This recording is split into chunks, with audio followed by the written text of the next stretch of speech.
Welcome back. As a melee player in Final Fantasy XIV, E10s has a number of annoying mechanics which require us to disconnect from the boss. In this video, I'm going to show you what you can do as a ninja to deal with them and increase your DPS output. In this guide, I'm going to pay special attention to the Shadowkeeper's Sword Raises, Shadow Cleave, second Umbral Orbs, and Pitch Bog, along with other miscellaneous tips. Given that I'm a solo player that uses the Party Finder for most of my clears, I'm going to assume that you are doing the same thing and you're familiar with PF's less than optimal strategies. Regardless, we do what we can with what we have, and we get our orange parses anyway. Let us be about it. First issue we come across is the pull. In this fight, above and beyond other fights, we must make sure that our first GCD is right on time. If we don't, then the Shadowkeeper's Sword Raise AoE will set us back even further. With this particular party, the tank had a habit of pulling at the 1 second mark. After a couple wipes, I made sure to adjust to this work. We don't complain. We don't try to change the problem player. We adjust because we're better.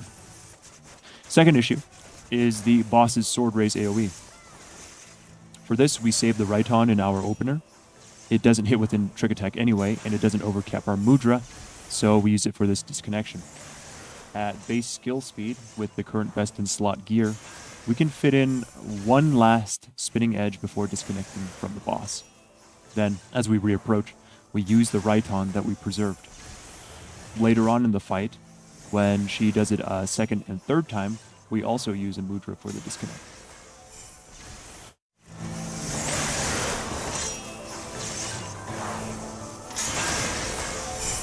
Zero GCD downtime. The third major sticking point in this fight is Shadow Cleave. We're in our second trick attack window, and we've just finished our first Raiton. In order to keep our GCD rolling during the disconnect, I recommend we use Gust Slash here. Back up to place our clone, and then, while we're moving back to the boss, use Raiton.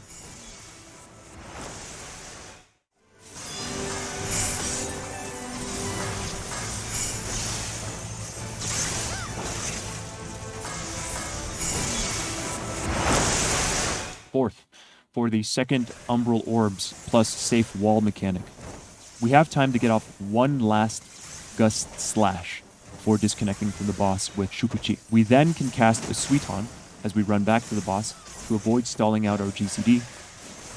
If we happen to get a far side orb, it will require some practice to find, but there is a location which places us in range to cast our Mudra and properly tank the orb with our group while not getting clipped by a neighboring group.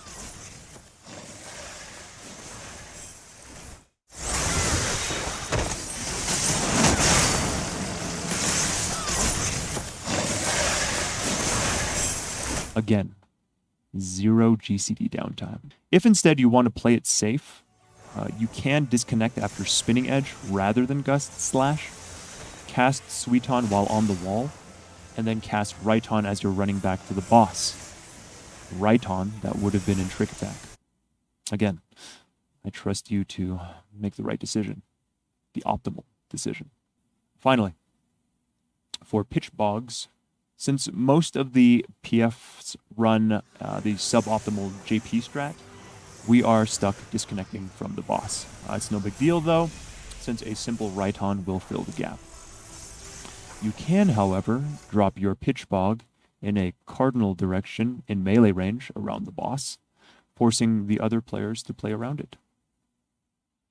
The next mechanic is Umbral Orb at the intercardinals, so it's not a big deal. If you get the Void Gate 2, it's likely your run is scuffed anyway in an Echo party. If not, given most PFs run the melee unfriendly strat, you will lose your orange parse.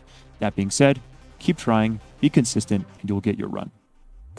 Remember, if you liked what you just watched, do all the YouTube things that help me out immensely, and look forward to more content like this. I will see you in the next video.